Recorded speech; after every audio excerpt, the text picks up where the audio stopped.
I was standing on my own land when I noticed something wasn't right. Survey stakes where they didn't belong, construction trucks rolling in without permission, and an HOA proudly finishing 35 brand new homes on property they assumed no one would challenge, brushing off warnings, laughing at neighbors who said they'd made a mistake, and acting like money and paperwork made them untouchable.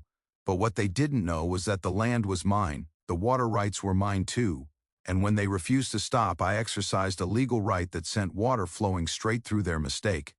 So before I tell you what happened next, tell me where you're rewatching from, and please hit subscribe for more stories where the good guys always win. I was standing on my own land that morning, the kind of quiet morning where nothing feels urgent and the world seems settled, when something subtle caught my attention and refused to let go, because there were survey stakes driven into the soil where they had never been before. Bright markings cutting through ground I had walked and worked for years, and the longer I stared at them, the clearer it became that they did not belong there. At first I assumed it was a mistake because mistakes happen and most disputes begin with confusion rather than malice, but then I heard the sound of heavy machinery in the distance, followed by the unmistakable rhythm of construction crews working with confidence, not hesitation, as though everything unfolding in front of me had already been approved, finalized, and accepted as fact. As I moved closer, the scope of what was happening came into focus, because this was not a small project or a temporary encroachment, but a full-scale development already well underway, with foundations poured, frames raised, and entire streets mapped out with the precision of long-term planning, all of it unfolding on land that I knew without doubt was mine. Trucks rolled in and out without pause, workers followed schedules that had clearly been established weeks earlier, and foremen walked the site with clipboards and blueprints, speaking the language of completion rather than preparation, which meant this was not an accident that had just occurred, but a decision that had been made, funded, and executed without my knowledge or consent. I asked one of the workers who had authorized the build, and without hesitation he answered that it was an HOA project, already approved, already permitted, and already funded, as if that explanation closed the matter entirely, and the casual certainty in his voice told me that no one involved believed this land was in question at all.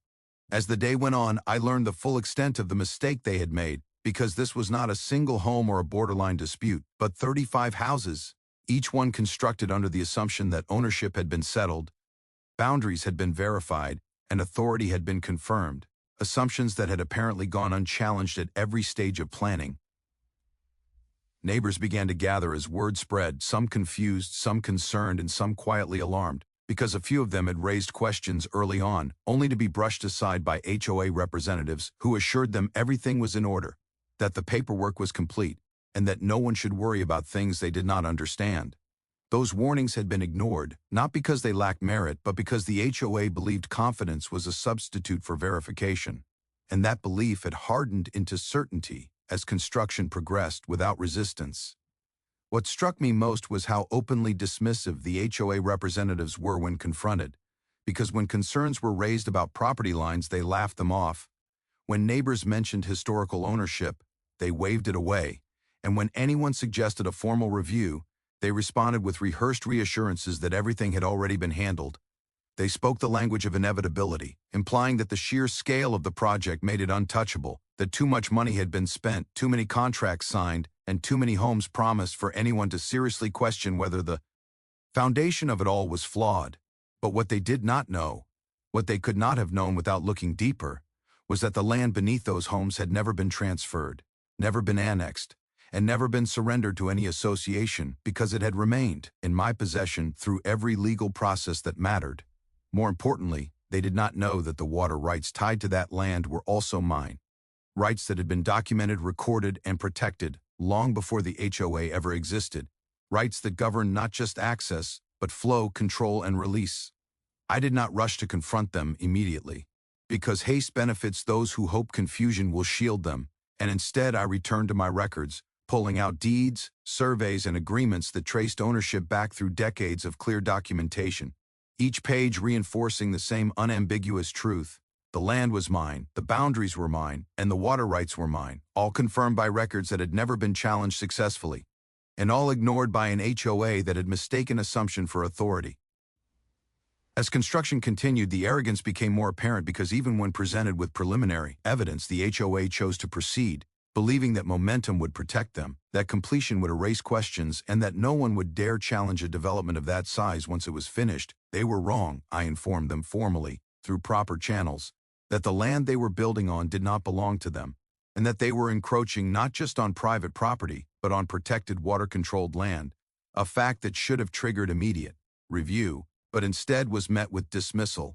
They told me it was too late, that construction was nearly complete, and that any dispute would be handled after the fact, statements that revealed a dangerous misunderstanding of how property law actually works. What they failed to grasp was that ownership does not yield to convenience, and that rights do not dissolve simply because someone has invested money without verifying authority. When they refused to stop, refused to reassess, and refused to acknowledge the evidence placed in front of them, I turned to the one legal lever that could not be ignored. Because water, unlike argument, follows the law precisely as written. The dam that controlled the flow through that land was governed by rights that belonged exclusively to me. Rights that allowed release under specific lawful conditions. Conditions that had now been met through documented encroachment and refusal to comply. I followed the law carefully, issued the required notices, and waited the mandated period. Because when you act within the rules, consequences become unavoidable rather than contestable. And when the time came, I exercised that right, opening the dam in accordance with the law, allowing the water to flow exactly where the land dictated it should, not redirected, not exaggerated, but simply restored to its natural legal course. What happened next was not chaos, but inevitability, because water does not negotiate, and the development that had been built on false assumptions now had to face the reality beneath it. Before I explain how the HOA reacted when the water they ignored became impossible to deny, and how 35 homes built on land they never owned turned into a lesson they could not escape, the response from the HOA did not arrive with concern or hesitation, but with a level of confidence so polished and absolute that it bordered on arrogance. Because instead of pausing construction or requesting clarification, they doubled down on their position as if repetition alone could transform assumption into fact. Their representative showed UP with printed packets, glossy site plans, and carefully rehearsed explanations, spreading documents across folding tables like evidence in a trial they believed had already been decided in their favor. And every word they spoke carried the same underlying message, which was that this development was too large, too advanced, and too expensive to be questioned. They spoke about permits and approvals as though those alone conferred ownership, ignoring the fundamental truth that permission to build does not replace the right to build, and that paperwork loses all power when it is rooted in a false premise. One HOA official, wearing a confident smile and an expensive watch, explained to a small group of concerned neighbors that everything had been handled at the county level, a phrase he repeated often, as if invoking bureaucracy would silence doubt. And when asked directly about land ownership, he deflected by saying that such details were above the concern of residents. That statement alone revealed how they viewed the people living there, not as stakeholders or neighbors, but as background noise meant to be managed rather than respected. When I formally challenged their claim, providing copies of recorded deeds, boundary surveys, and water right documentation, their tone shifted slightly, not toward humility, but toward irritation, because they were being forced to acknowledge information that did not fit their narrative. Instead of reviewing the documents carefully, they skimmed them, dismissed them, and suggested that if there had been a real issue, someone would have caught it earlier, a logic that relied entirely on the assumption that systems never fail and authority is never mistaken. Construction continued uninterrupted, and the pace actually increased, as if speed itself could become a shield, because the faster they built, the harder it would be to undo. The HOA clearly believed that once families moved in, any legal challenge would become politically inconvenient. They leaned heavily on that belief, openly stating that stopping the project would cause community disruption, as though the disruption had not already occurred the moment they built 35 homes on land they did not own. Behind the scenes, the HOA's legal team began circulating letters filled with carefully worded threats, suggesting that any interference could expose me to liability for delays, lost revenue, and emotional distress claims from future residents, a strategy designed not to win on merit, but to intimidate through complexity and cost. What they did not anticipate was that intimidation only works when the target doubts their footing, and my footing was solid, grounded in decades of unbroken ownership and rights that had survived previous challenges far more serious than this one. As weeks passed, the HOA's confidence hardened into entitlement, and entitlement into dismissal, because every attempt to reason with them was met with the same response, which was that the development was proceeding as planned, and that any disputes would be addressed after completion. They assumed the law would bend to practicality, that judges would sympathize with investment over integrity, and that the sheer scale of the project would discourage enforcement of rights that existed quietly beneath it. Neighbors began documenting what they saw, recording conversations, saving emails, and sharing information, because something about the HOA's behavior felt wrong even to those who had initially supported the development. Some of them remembered early meetings where questions about boundaries had been brushed aside, where requests for clarification had been met with impatience, and where dissenting voices had been labeled as troublemakers rather than concerned.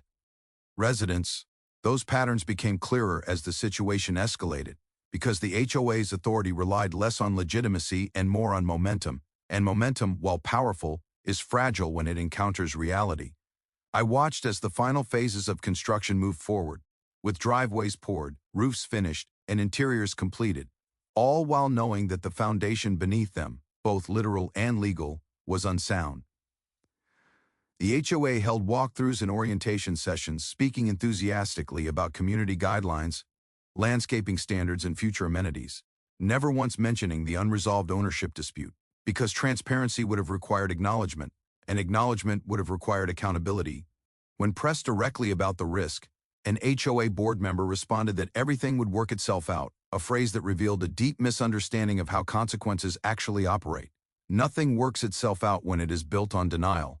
Behind their confidence was a belief that power flows downward, that associations govern residents, developers govern land, and individuals exist somewhere at the bottom of that hierarchy, expected to comply rather than challenge.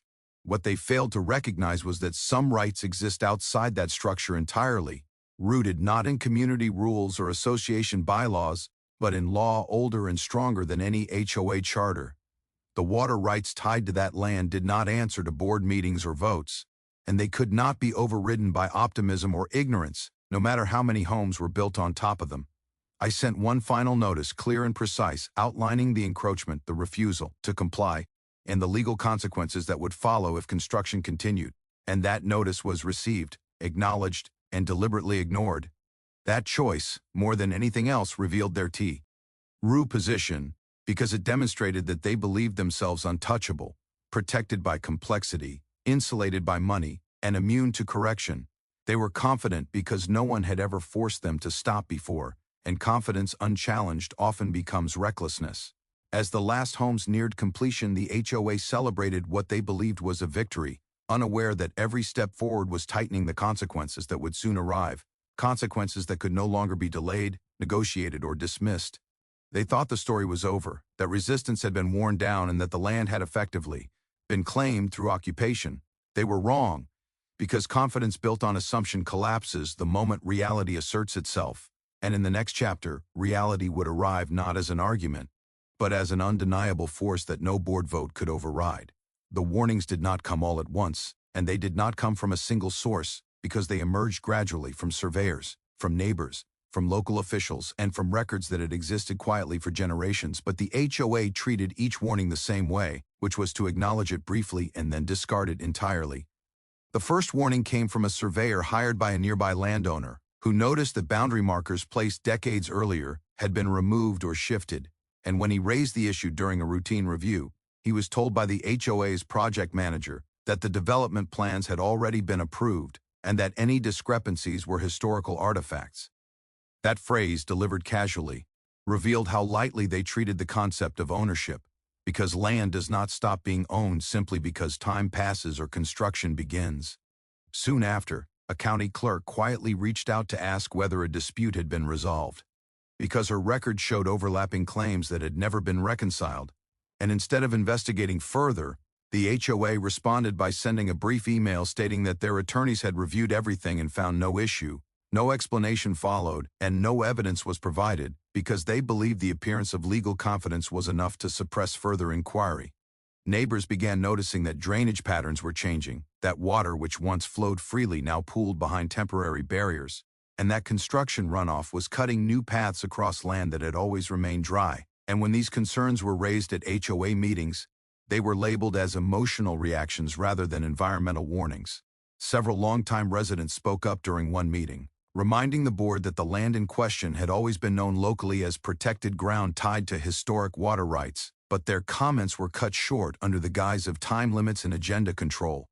The HOA president thanked them politely, then moved on without addressing a single point they raised.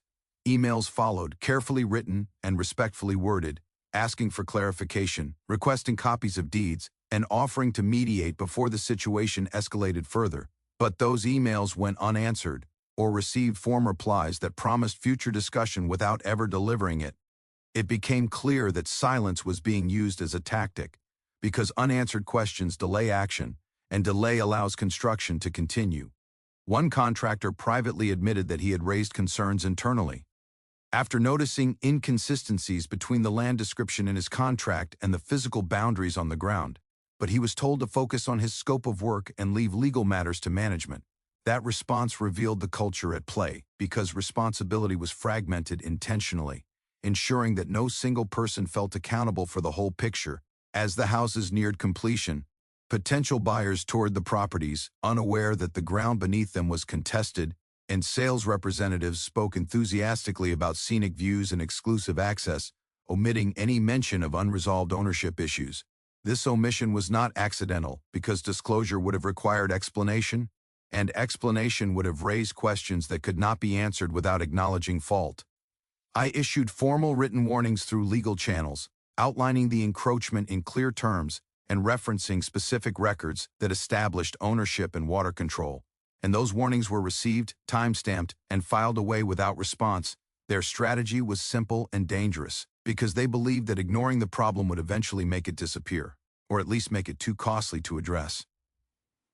Local officials attempted to intervene quietly, suggesting a temporary halt until boundaries could be confirmed, but those suggestions were met with resistance and pressure, because the HOA framed any delay as an attack on economic development.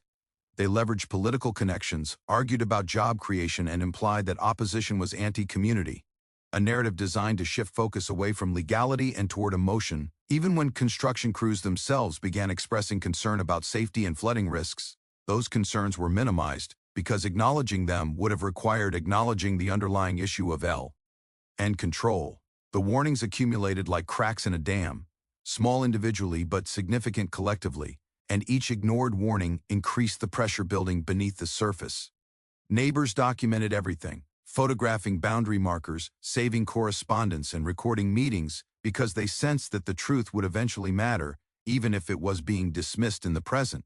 Some residents who had initially supported the development began to distance themselves, uncomfortable with how aggressively the HOA was silencing questions rather than answering them. What troubled them most was not the mistake itself, but the refusal to correct it, because mistakes can be fixed, but denial turns errors into disasters. I watched as the HOA continued to project confidence publicly while scrambling privately to contain the growing unease, and their responses became shorter, sharper, and more defensive as time went on. They accused critics of spreading misinformation, threatened defamation claims, and warned that interference could lead to legal consequences, all while refusing to address the substance of the warnings being raised. That behavior marked a turning point because it showed that the HOA was no longer simply mistaken, but actively choosing to proceed despite clear indicators of risk. Every ignored warning narrowed the options available to them, because once awareness exists, responsibility follows, and responsibility cannot be erased by optimism or authority. By the time the final warning was issued, delivered through formal notice, and accompanied by supporting documentation that left no ambiguity, the HOA had already committed fully to a course of action they believed could not be reversed. They convinced themselves that ownership could be negotiated after the fact, that compensation could replace consent, and that outcomes could be managed. Once construction was complete, they underestimated the force of rights exercised lawfully and deliberately, because they believed power resided in boardrooms and budgets rather than in deeds and statutes. The warnings were clear, repeated, and documented, but they were ignored not because they were weak, but because acknowledging them would have required stopping, and stopping would have meant admitting they were wrong. That refusal sealed their fate, because when warnings are ignored long enough, they stop being warnings and become consequences. The moment I decided to stop trying to convince them was the moment everything changed, because persuasion had failed, courtesy had been exhausted, and the HOA had made it clear that they believed momentum alone would protect them from consequences. I stopped attending meetings, stopped sending warnings, and stopped explaining myself, because explanation is only useful when the other side is listening, and they were no longer listening to anything that did not reinforce their own certainty. Instead, I returned to the foundation of the matter, which was not community guidelines, zoning discussions, or public opinion, but the law itself, written plainly and recorded long before any of these homes were ever imagined. The deed to the land was not ambiguous, not fragmented, and not open to interpretation, because it traced back cleanly through generations, recorded meticulously, and reaffirmed through every legal transfer without interruption. More importantly, attached to that deed were water rights that predated the county itself, rights that governed the flow, control, and release of water across the land according to statutes that could not be overridden by permits or HOA bylaws. Those rights were not symbolic, and they were not conditional, because they were enforceable through mechanisms that had been used many times before. Often with consequences far more severe than anyone involved here seemed to understand. I assembled a legal team that specialized not in real estate disputes, but in land use, water law, and historical property rights, because this was not a modern zoning disagreement, but a conflict rooted in foundational ownership. They reviewed everything carefully, confirming what I already knew, which was that the HOA had built entirely outside its jurisdiction, relying on assumptions rather than verification, and compounding that error with willful disregard once the issue was raised. What mattered most was intent, because once they were formally notified and chose to continue, their position weakened significantly, and everyday construction continued after that notice increased their exposure. The law does not reward speed when it replaces consent, and it does not protect those who build first and ask permission later. With that understanding, we prepared the next step, not as a threat, but as a lawful exercise of existing rights, executed precisely according to statute and precedent. The dam had been there long before the HOA existed, built to regulate water flow across the land in accordance with seasonal needs and legal allocations, and its operation was governed by clear rules that had never been relinquished or transferred. Those rules required notice, documentation, and compliance with environmental standards, all of which were followed meticulously. Because legality was not just a shield, but the point itself. Every form was filed, every agency notified, and every procedural requirement satisfied, because when action finally came, it needed to be unimpeachable. The HOA received one final notice, delivered formally, outlining the intended exercise of water rights, referencing the statutes under which it was authorized, and explaining the natural consequences that would follow. That notice was not an invitation to negotiate, because negotiation had already been refused, but it was a declaration that the matter had moved beyond discussion and into enforcement. They responded with disbelief rather than preparation, dismissing the notice as posturing, and privately assuring residents and investors that nothing would come of it. Some even joked that water rights were old laws that no longer applied, a statement that revealed just how little they understood about the permanence of certain legal structures. Behind the scenes, however, the mood shifted, because uncertainty has a way of seeping through even the strongest denial, and quiet questions began circulating among contractors and homeowners. Lawyers were consulted hurriedly, opinions were sought, and reassurances were repeated. But none of those reassurances could erase the fact that the legal lever had been engaged. The power of that lever lay not in force, but in inevitability, because once the conditions were met, the outcome followed naturally, without discretion or negotiation. On the scheduled day, operations began exactly as planned, monitored carefully, documented thoroughly, and executed with restraint, because the goal was not destruction, but correction. Water does not argue, and it does not compromise, because it follows the path defined by law and terrain, indifferent to expectations or investment. As flow increased gradually, the effects became visible, first subtly, then unmistakably, as areas that had been improperly developed responded exactly as the records predicted they would. Drainage systems designed without proper authority failed under conditions they were never meant to withstand, revealing the consequences of ignoring foundational constraints. The HOA's confidence evaporated quickly, replaced by urgency, confusion, and a sudden scramble to contain outcomes that could no longer be controlled. Emergency meetings were called, consultants were hired, and communications were sent out attempting to manage perception. But perception was irrelevant now. The legal lever had been pulled, and once pulled, it did not stop halfway. What followed was not chaos but clarity, because the law does not act emotionally, and it does not seek revenge, but it does restore balance. Here, it has been ignored. Every action taken was traceable, defensible, and grounded in rights that existed long before the HOA believed itself powerful enough to ignore them. The irony was unmistakable, because the same confidence that had driven them forward without caution now prevented them from reacting effectively when consequences arrived. They had believed themselves protected by complexity, but complexity collapses under scrutiny, and the law favors those who respect it from the beginning. By the end of that day, it was clear to everyone involved that the situation had passed a point of no return, and that the narrative the HOA had relied on was no longer sustainable. Ownership had asserted itself not through confrontation but through procedure, and authority had shifted quietly but decisively back to where it belonged. The legal lever had done exactly what it was meant to do, and the results would continue unfolding long after the initial action concluded.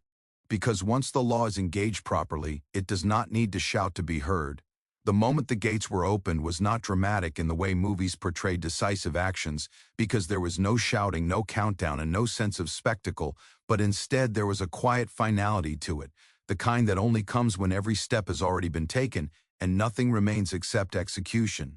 The process followed the law precisely, beginning with measured adjustments, rather than sudden force, because water rights are not exercised recklessly, and the intent was never to shock, but to restore the natural order that had been ignored.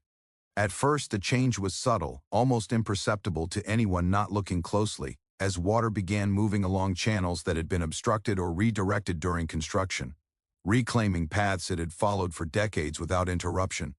Those channels were not arbitrary, because they existed due to terrain, gravity, and historical use, all of which had been documented thoroughly long before concrete foundations had been poured over them. As flow increased incrementally, the land responded exactly as the records predicted it would, because land remembers where water belongs, no matter how many times it is paved over or dismissed as inconvenient. Drainage systems installed by the HOA began to show stress, not because they were poorly built, but because they were never designed to resist lawful water movement that had been ignored during planning. Water pooled in places that had been artificially flattened, seeped beneath driveways that should never have existed, and followed contours that engineers had assumed could be overridden with enough gravel and pipes. Within hours, the effects became impossible to deny, as crews were dispatched to assess conditions they had never prepared for, and HOA officials realized that the assumptions they had relied on were collapsing under real-world conditions. Panic did not arrive immediately, because disbelief often delays reaction, and many still assumed this was temporary, something that could be halted with a phone call or reversed with pressure. But water does not respond to authority or urgency, because once released lawfully, it follows physics and precedent, not preference. As the day progressed, residents noticed changes around their homes, including saturated soil, uneven ground, and water appearing where no water had been expected, and confusion spread as questions outpaced answers. Emergency meetings were convened, but they produced little more than speculation because no one present had prepared for a scenario the HOA had insisted could never happen. Contractors began pulling equipment back, not out of defiance but out of caution, because continuing work under those conditions posed risks they could not justify. Some homeowners demanded explanations, others demanded refunds, and a few began quietly consulting their own attorneys, realizing they may have been misled from the beginning. The HOA attempted to issue statements downplaying the situation, framing it as a temporary water management issue rather than the consequence of unauthorized development, but those statements rang hollow as evidence accumulated. Photographs circulated showing water crossing property lines exactly where old surveys indicated it would, confirming that this was not an anomaly but a correction. Officials who had previously deferred to the HOA now began asking pointed questions, because public safety and liability could no longer be ignored. Inspectors arrived, assessments were conducted, and reports began documenting what had happened, how it had happened, and why it had been inevitable.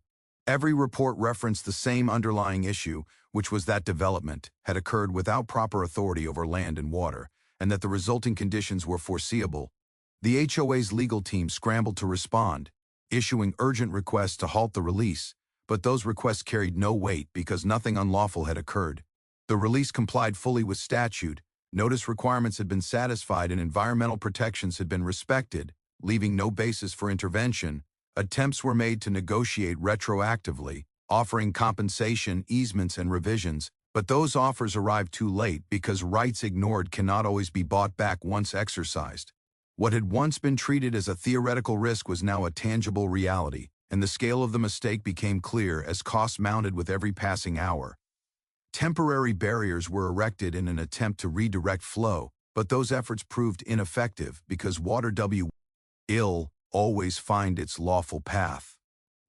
By nightfall, the narrative had shifted completely because what was once dismissed as obstruction was now understood as enforcement, and what was once framed as progress was now seen as overreach. The silence from the HOA was telling, because confidence had given way to containment, and public statements were replaced with internal crisis management.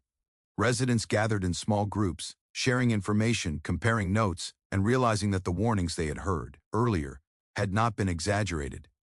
Some expressed anger, others fear, and a few resignation. But all shared the same realization, which was that this situation was not accidental. The land was doing what it had always done, and the law was allowing it to do so. There was no celebration in that moment, because correction does not feel triumphant when it affects so many people, even when it is justified. The point had never been punishment, but acknowledgement, because acknowledgement is the first step toward resolution. As the water continued to move steadily and predictably, it became clear that the development could not proceed as planned, and that the HOA's authority had reached its limit. The release marked the end of denial and the beginning of accountability, because once consequences manifest physically, arguments lose their power. What remained now was fallout, evaluation, and the unavoidable question of responsibility. And as dawn approached the following day, one truth stood above all others, which was that this outcome had not been sudden, reckless, or unfair. It had been the direct result of ignoring ownership, dismissing warnings, and assuming that confidence could replace consent. The water had been released, but more importantly, the illusion of control had been washed away.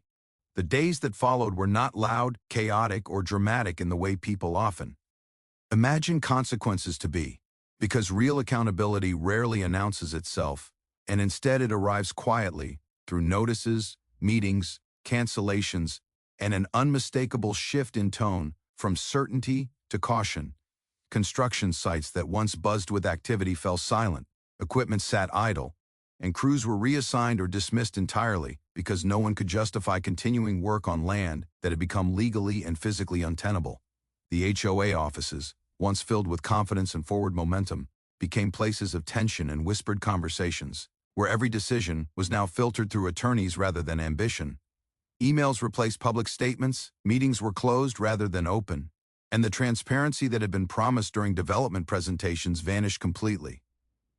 Residents began receiving carefully worded notices acknowledging unexpected complications, a phrase that avoided responsibility while attempting to normalize what had occurred, but the truth was already clear to anyone paying attention. Those notices spoke of delays, reassessments, and ongoing reviews, but they never used the words ownership or authorization, because admitting those truths would have required accountability beyond damage control. Local officials, now fully aware of the scope of the issue, initiated formal inquiries, reviewing permit approvals, boundary confirmations, and communication records, and those reviews revealed patterns that could no longer be dismissed as oversight. The same warnings that had once been ignored now appeared repeatedly in documentation, timestamps, and correspondence, forming a trail that told a consistent story of dismissal, followed by escalation. Inspectors issued stop work orders that carried legal weight, and those orders were complied with immediately, not because the HOA had suddenly found humility, but because defiance was no longer an option. Financial institutions began reassessing their involvement because risk calculations change rapidly when legality is questioned, and investments once considered secure were now exposed. Some buyers withdrew quietly, others demanded answers, and a few pursued legal action of their own, realizing that the assurances they had relied on were incomplete at best. The HOA's leadership faced internal fractures as board members distanced themselves from decisions they had previously supported, and responsibility became something no one wanted to claim publicly. Resignations followed, framed as personal choices rather than consequences, but timing has a way of revealing motive without explanation. Legal proceedings unfolded steadily, not with spectacle, but with methodical precision, because the facts were not contested, only processed. The law does not rush when it already has what it needs. Settlements were discussed, terms were negotiated, and obligations were assigned, because resolution, unlike denial, requires participation. The HOA's authority over the land was formally terminated, their claims invalidated, and their jurisdiction reduced to what it should have been from the beginning. Structures built on land they did not own became liabilities rather than assets, and the cost of that mistake extended far beyond finances. Reputation suffered, trust dissolved, and future developments were scrutinized with a skepticism earned rather than assumed.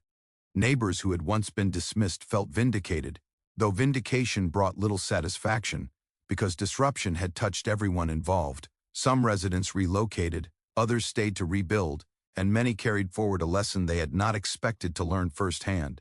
Silence settled over the area in a way that felt heavier than conflict ever had, because noise can distract, but silence forces reflection. Meetings that once ran long with grand plans were replaced by short, closed sessions focused on compliance and recovery. The land itself began to stabilize, water following its rightful course, soil settling, and boundaries reasserting themselves without resistance. What had been framed as an obstacle was now understood as a boundary, and boundaries once respected prevent far greater harm. There was no celebration, no victory speech, and no moment of triumph, because correction is not about winning, but about restoring balance. The process had been lawful, deliberate, and restrained, and that restraint mattered, because it ensured that consequences were proportional rather than punitive. The HOA faded from prominence, becoming a cautionary example referenced quietly rather than openly, because organizations prefer to forget lessons that expose their own overreach, but the record remained, preserved in filings, reports, and outcomes that could not be rewritten. The silence that followed was not empty, because it carried meaning, and that meaning was clear. Ownership matters, warnings matter, and confidence without verification is not strength, but risk. The story ended not with destruction, but with correction, and not with anger, but with clarity. Because when authority ignores the foundations it depends on, it eventually collapses under its own weight. And when the law is respected, even after being ignored, it does not need to shout to restore order. It only needs to be allowed to work.